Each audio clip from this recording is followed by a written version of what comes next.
ইয়ামেনের বাদশা তুব্বা 1,30,000 সৈন্য নিয়ে মক্কা থেকে গেলেন মদিনায়। তখন মদিনার নাম মদিনা না, নাম ছিল ইয়াসরিব। কি নাম?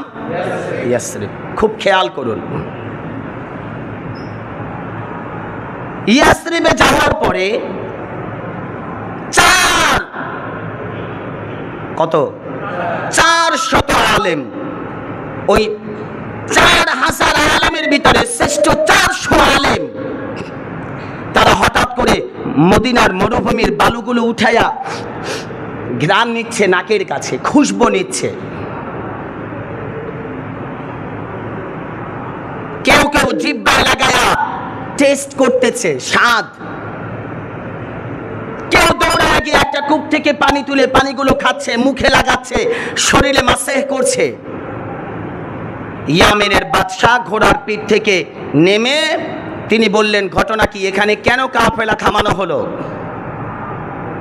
400 আলেম বললেন, বাদশা, ঘটনা একটা ব্যতিক্রম ঘটে গেছে, তাই আমরা থেমেছি। বাদশা বললেন, যদি অযথা তোমাদের থামানো হয়, বিলম্ব করা হয়, আমি তোমাদের জান কতল করব। বাদশা তুব্বা, আর যদি কোনো যৌক্তিক কারণ দেখাতে পারো তোমরা মুক্তি পাবে। 400 আলেম বললেন, বাদশা, ওয়াল্লাহি রব্বিল কাবা, কাবা ঘরের মালিক আল্লাহর কসম, আমরা এই জায়গা দিয়ে চলার পথে দেখলাম এখানের বালুর ভিতরে পরিবর্তন, মরুভূমির মাটির ভিতরে পরিবর্তন, তাই আমরা থামলাম। মাটি উঠায়া যখন নাকে নিলাম, জিহ্বায় লাগালাম, তখন আমরা দেখতে পাইলাম তাওরাত, জাবুর, ইনজিলের ভিতরে আল্লাহ তাআলা কিতাবের ভিতরে কোট করেছে, আখিরি জামানার পয়গম্বর যে জায়গায় সফর করবে ওই জায়গার মাটি মিশক আম্বরে ভরপুর হয়ে যাবে। আমরা এই জায়গা দিয়ে সফর করার সময় দেখলাম এখানের মাটি দিয়ে মিশক আম্বরের খুশবু আসছে, তাই আল্লাহর কসম করে বলছি এই জায়গায় আখিরি জামানার পয়গম্বর রাহমাতাল লিল আলামিন দো জাহানের বাদশা নবী আগমন করবে এবং এখানেই তার রওজা মুবারক হবে। আরো জোরে, আরো জোরে। কার? নবীজির। আজও হাজিরা যারা মক্কাতুল মুকাররমায় গিয়ে মদিনাতুত তাজ্জিবায় ছুটে যায় নবীর রওজা মুবারকে সালাতু সালাম জানানোর জন্য। বাদশা তুব্বা ডেকে বললেন, যদি তাই হয় তাহলে আর কি করার আছে বলো। 400 আলেম ডেকে বলে, বাদশা, প্রতিটা সফরে 1,30,000 সৈন্যের ভিতরে আমরাও থাকি। আজ আমরা 400 আলেম ঘোষণা দিয়ে দিলাম, আপনি বাদশা ইয়ামেনে চলে যেতে পারেন, কিন্তু আমরা এই জায়গা থেকে এক চুল পরিমাণ নড়ব না, আমরা এই জায়গায় নতুন করে বসবাস শুরু করে দিব।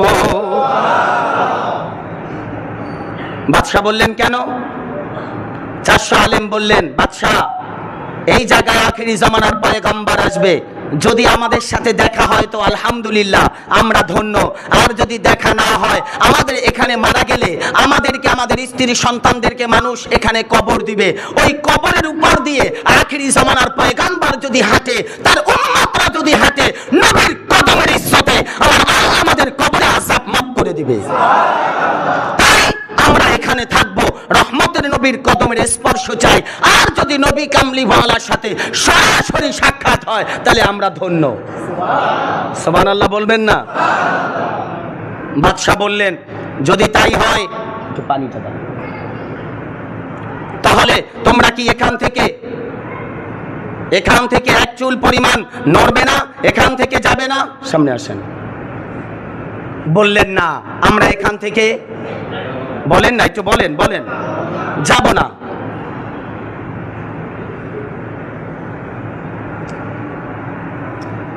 বাদশা বললেন, ঠিক আছে,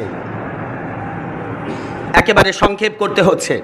বাদশা বললেন, ঠিক আছে, যদি তোমরা এখানে থাকতে চাও, আমি, তোমরা যেইভাবে বিশ্লেষণ করছো, বর্ণনা দিচ্ছ, তাতে বোঝা যাচ্ছে ওই নবীর অনেক ইজ্জত, সম্মান, মর্যাদা, যা সৃষ্টিকুলে আল্লাহ অন্য কাউকে দান করেন নাই।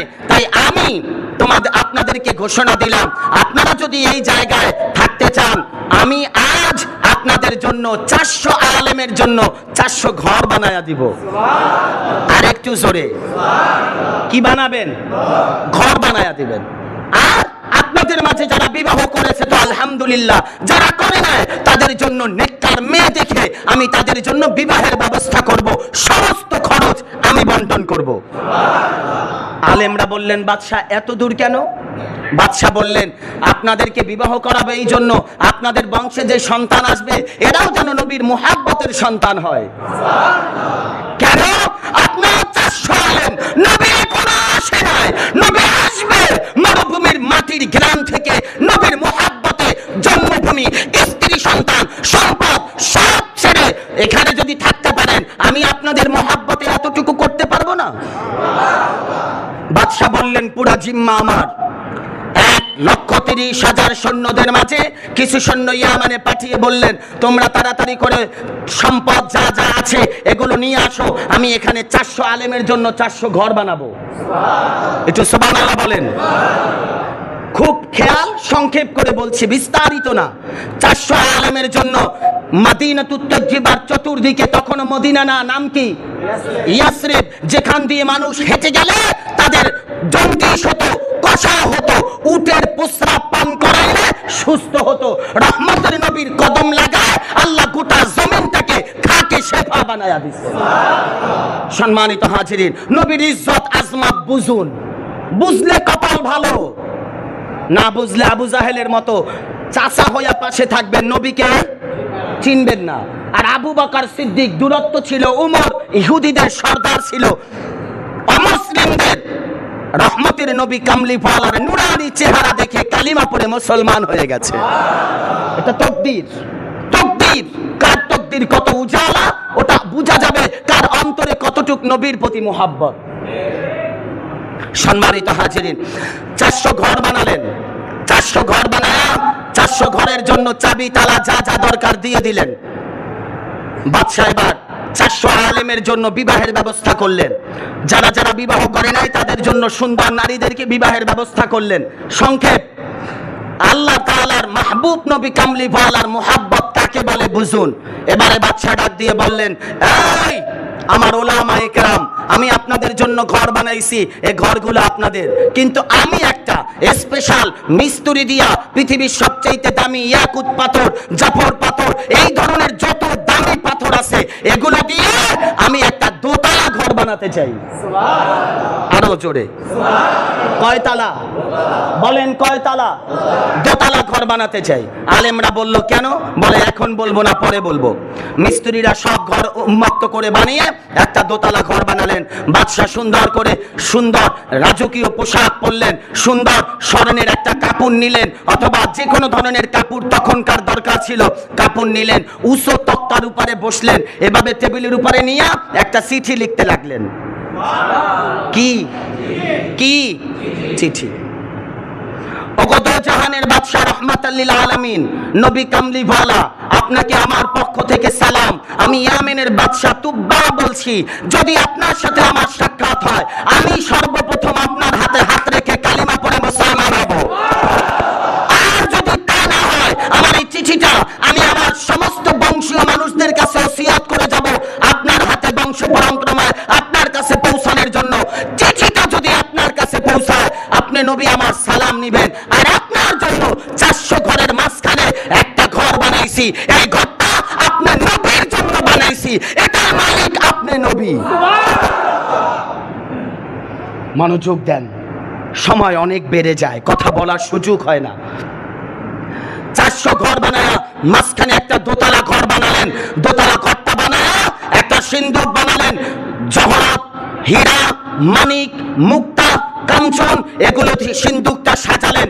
স্বর্ণের সুতা দিয়া চিঠিটা বাঁধলেন, বাদ দিয়া বক্সের ভিতরে আড়াআড়ি করে রেখে দিলেন, লক করে দিলেন। বললেন আমার সন্তান এরপরে যে আসবে, তারপরে যে আসবে, সবাই সবার কাছে ওসিয়ত করবা যে এই বাক্স যেন মুসলমানদের নবী যতদিন না আসে ততদিন সংরক্ষণ করে, নবী আসলে প্রথম নবীর হাতে দিবা। সুবহানাল্লাহ। এবার বুঝুন, রহমতের নবী আসেন নাই নবীর 2500 বছর আগে। আজকের থেকে কত? আজকের থেকে কত? রহমতের নবী আসার 1000 বছর আগে, আর আজকের থেকে 2500 বছর আগে। নবীর 1000 বছর আগে নবী এখনো আসেন নাই। বাদশা চিঠিটা দিয়ে দিলেন। যাই হোক, কথা সংক্ষেপ, রহমতের নবী দুনিয়ায় আগমন করলেন। মক্কা থেকে নবুয়ত পেয়ে হিজরতের সময় মদিনাতুত তয়্যিবায় আসলেন। কথা একদম সংক্ষেপ। সমস্ত মদিনার আনসাররা, সমস্ত মদিনাবাসী যে পথ দিয়ে মদিনায় প্রবেশ করে ওই পথের কিনারায় 3 দিন 3 রাত অপেক্ষা করলেন। পরের দিন দেখলেন রহমতের নবী আগমন করেছে। সমস্ত মানুষের মাঝে আনন্দের হিল্লোল বয়ে যেতে লাগলো, খুশি। সবাই নিজের আপন আপন ঘরের চাবি নিয়ে আসছে। চাবি, আমার দিকে তাকান, আমার দিকে। ঘরের চাবি নিয়ে আসছে। ইয়া রাসূলুল্লাহ, চাবিটা নেন, আপনি আমার ঘরে উঠবেন, আমার ঘর আপনার জন্য উন্মুক্ত। রহমতের নবী কারো ঘরে উঠেন না। কোন ধনী ব্যক্তি আইসা বলে, ইয়া রাসূলুল্লাহ, আজ আপনি আমার ঘরে খাবেন। অনেক আছে না আপনাদের জালকুড়িতে, অনেক পিসাব আসছে, আমি দেখছি এক একজনের বাড়িতে বন্টন করে নিছে। রমজান মাস আসলে আমাদের মসজিদ কমিটি সহ বিভিন্ন মুসল্লি তারা হাফেজদের কোরআনদেরকে খাবারের জন্য জিম্মা নেয় না?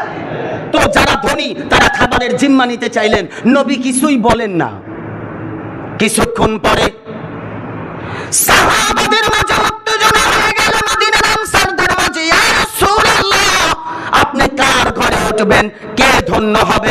রহমতের নবী বললেন, সাহাবীরা, আমি যদি কারো ঘরে উঠি সে ধন্য মনে করবে, আর একজন কথা বলে না, কষ্ট পাবে। তাই আমি রহমতের নবী কারো ঘরে উঠবো না। আমি রহমতের নবী যেই উটের পিঠে চড়ে আসছি, যেই উটের পিঠে চড়ে মক্কা থেকে মদিনায় আসছি, আমার উটের লাগামটা সিদ্দিক আকবর, উটের লাগামটা ছেড়ে দেন। উটের লাগামটা যখন ছেড়ে দিবা, ওই উট যার বাড়িতে গিয়ে বসবে, আমি রহমতের নবী কামলিওয়ালা তার ঘরে উঠব। আপনারা কি আমার কথাটা বুঝছেন? ছাড়বে কি? এই জোরে বলেন। উট কোন মাদ্রাসায় পড়ছে? কোন কলেজের ছাত্র? উটকে ছেড়ে দিবে, উট যার ঘরে উঠবে আমি নবী তার ঘরে উঠব। আর কিভাবে বুঝবেন? আল্লাহর হাবিব রহমতের নবী বললেন, আমার উটকে আল্লাহ তাআলা আদেশ করে দিয়েছেন, আমি রহমতের নবী কার ঘরে উঠব। উট ছেড়ে দিলেন, উট একজনের বাড়ি পার হয়, ওই ব্যক্তি পেরেশানিতে পড়ে যায়, আমার ঘরে ঢুকলো না। আরেকজনের বাড়ি পেরেশানি, যেতে যেতে যেতে যেতে উট হযরতে আবু আইয়ুব আনসারী নামে এক সাহাবীর বাড়িতে গিয়া সামনের হাঁটু গায়রা জমিনের ভিতরে বসে পড়লেন। কি উট? এই মুসলমান, উট নবী কার বাড়ি যাবে এটা চিনে, কেমন নবী এটা চিনে? উম্মত কপাল পুড়ে গেছে, আমরা চিনতে পারলাম না। উট বসে পড়লেন জমিনের ভিতরে। রহমতের নবী বললেন, আমি এই ঘরে উঠবো। সবার মন কালা। ভিতর থেকে আবু আইয়ুব আনসারী নামের এক সাহাবী সবুজ রঙের একটা রুমাল পেঁচাইয়া আল্লাহর হাবিবের দরবারে আসলেন। আল্লাহর হাবিবের দরবারে আসলেন। ইয়া রাসূলুল্লাহ, ইয়া হাবিবাল্লাহ, এই সিন্দুকটা এটা খোলেন। রহমতের নবী সিন্দুকটা দেখা মুস্কি হাসি দেয়, সাহাবীদের দিকে তাকায়, আবু আইয়ুব আনসারীর দিকে তাকায়, তাকায় বলে, এই সিন্দুকটা তো তোমার না, এটা তো বাদশা তুব্বা আমি রাসূলের জন্য হাদিয়া দিয়েছি। সুবহানাল্লাহ। নবীকে জানান কে? আল্লাহ। নবীকে জানান কে? আল্লাহ। ঈসা নবীর কাছে গেলে উম্মত কি তরকারি দিয়ে ভাত খেয়ে গেছে, ঈসা নবী হাতের ঘ্রাণ শুইনা বলে দিতে পারতো। আমার নবীর বেলায় বললে কয় এত কথা এগুলা পাও কই? কিতাব পড়ো, কাজে লাগবে, পড়লেই পাইবা। সম্মানিত হাজিরিন, সিন্দুকটা দেখাই রহমতের নবীর চোখের কোণার ভিতরে পানি মোবারক জমতে লাগলো। আবু আইয়ুব আনসারী, এটার ভিতরে একটা চিঠি আছে, বাদশা তুব্বা ইয়ামেনের, তিনি 1000 বছর আগে আমি নবীর জন্য লিখে গেছে। সুবহানাল্লাহ। চিঠিটা খুলে বের করে যেমন কথা তেমন কাজ। ও চিঠি লিখছে কয় হাজার বছর আগে। কোথার বাদশা? ইয়ামেনের বাদশা। আমি এই কথাগুলি আপনাদেরকে আজকের আর গেল জুমাতে যে শোনাচ্ছি কোন কিতাব থেকে? পৃথিবীর জগৎ বিখ্যাত একটা তাফসীর কারকের লেখক আছে, পৃথিবীর জগৎ বিখ্যাত আল্লামা ইমাদউদ্দিন ইবনে কাসির রাহমাতুল্লাহি আলাইহি আল বিদায়া ওয়ান নিহায়া কিতাবের ভিতরে কোট করেছেন। তাফসীর ইবনে কাসিরের লেখক, সারা পৃথিবীর কওমি আলিয়া সব মাদ্রাসায় এই তাফসীরটার গ্রহণযোগ্যতা রয়েছে। সিরাত ইবনে হিশাম থেকে শুরু করে পৃথিবীর অসংখ্য সিরাত গ্রন্থে এই আলোচনাটি কোট করা হয়েছে। আমি গুনাহগারের কাছে প্রায় 17 থেকে 18টা কিতাবের ভিতরে আলোচনার কোট আছে। সম্মানিত হাজিরিন, আমি শুধু বুঝাতে চাচ্ছি, রহমতের নবী চিঠিটা নিয়ে মনটা খারাপ করে চোখের কোণায় পানি চলে আসলেন। বাদশাহ ইয়ামেনের তুব্বা আমার জন্য লিখে গেছে, আর এই দোতলা বাড়িটা আমি রহমতের নবীর নামে এটা নির্মাণ করেছি, এটার মালিকানা আমাকে দিছে। আবু আইয়ুব আনসারী, যাও বাসায় যাও। বলে ইয়া রাসূলুল্লাহ, বাসা তো আমি আজকে 4 দিন আগে থেকে গুছাইয়া রাখছি। সব সাহাবীরা পেরেশান। রহমতের নবী ঘরে ঢুকলেন, শেষ কথা, ঘরে ঢুকলেন। আবু আইয়ুব আনসারী তার স্ত্রীকে নবী বললেন, দোতলায় ঘুমাও। কয়তলায়? নবীজি নিচতলায় ঘুমাবেন। যখন দোতলায় গেলেন, স্ত্রী স্বামীর কাছে এসে বললেন, স্বামী গো, আমার তো ঘুম হবে না। কেন? বলে রহমতের নবী নিচে দোতলায়, আমরা নবী নিচতলায়, আমরা নবীর উপরে দোতলায় ঘুমাই, আমি ঘুমাতে পারবো না। আবু আইয়ুব আনসারী বললেন, আল্লাহর কসম, আমার গোটা জীবনের আমল বুঝে আল্লাহ নষ্ট করে দিয়েছে। নবী বলছে, আমি তো অস্বীকার করতে পারি না। দোতলা থেকে লাফ দিয়ে নামলেন, নবীর কদমে আয়েশা, ইয়া রাসূলুল্লাহ, ইয়া হাবিবাল্লাহ, আমাদেরকে ক্ষমা করে দেন, আমরা ঘুমাতে পারছি না, আপনি নিচতলায়, আমরা দোতলায়, এই ঘুম আমাদের জীবনে হবে না। রহমতের নবী বললেন, আবু আইয়ুব আনসারী, আমি রহমতুল লিল আলামিন তোমার আর তোমার স্ত্রীর মহব্বতে দোয়া করলাম, আল্লাহ যেন তোমাদের বংশ বাড়ায়া দেয়, তোমাদের ধন সম্পদে যেন আল্লাহ বরকত দেয়। নবীর ইজ্জত করতে গিয়ে আমি আল্লাহ তাআলার মাহবুব তোমাদের জন্য দোয়া করলাম, আল্লাহ তোমাদেরকে দুনিয়া আখিরাতের কল্যাণ দিবে, হাশরের ময়দানে আমি নবীর সাথে এরকম বাড়িতে থাকার সুযোগ করে দিবেন। আর রহমতের নবী তোমাদেরকে জানান দিয়ে দিলাম, বাদশা তুব্বা ইয়ামেনের 1000 বছর আগে আমি নবীর জন্য ঘর বানাইছে, নবীর উপরে অন্তরে অন্তরে গোপনে গোপনে কালিমা পড়েছে। আমি নবী জানান দিলাম, হাশরের ময়দানে আমি নবী যেই জান্নাতে থাকবো, ইয়ামেনের বাদশা তুব্বা আমি নবীর সাথে একই জান্নাতে থাকবে।